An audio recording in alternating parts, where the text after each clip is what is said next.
Hello and welcome to IQ Wisdom. Let's start today's motivational dose. Life is not being rich, being popular, being highly educated or being perfect. It is about being real, being humble and being kind.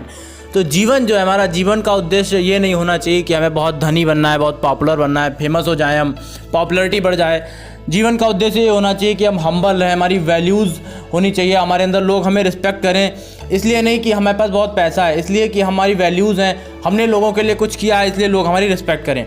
अगर अभी recent example लिया जाए तो educated person जो है वो US में ज़्यादा मिल जाएंगे, जाहिर सी बात है, यूएस में एजुकेशन का लेवल बहुत अच्छा है, या इटली में, फ्रांस में। लेकिन हम सभी ने देखा अभी कोविड हुआ था तो वहाँ लोग जो बच्चे जिनके पेरेंट्स एक्सपायर हो गए वो सुसाइड करे ले रहे थे बच्चे, क्योंकि उनके आसपास कोई था ही नहीं।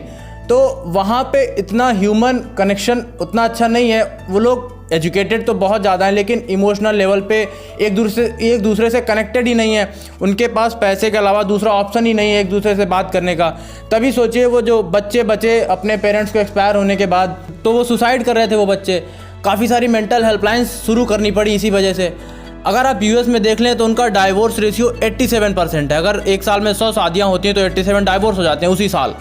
तो ये रीज़न कि वो लोग विचारों से इमोशनली बाउंडेड ही नहीं होते, वो सिर्फ शरीर से बंधते हैं एक दूसरे से, बॉडी के लेवल पे।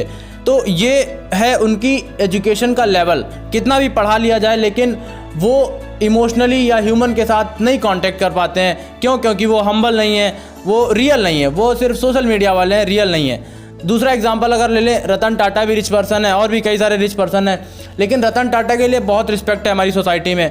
रीज़न क्या है? उन्होंने कभी अपनी वैल्यूज़ के साथ समझौता नहीं किया, जो काम किया देश हित में किया।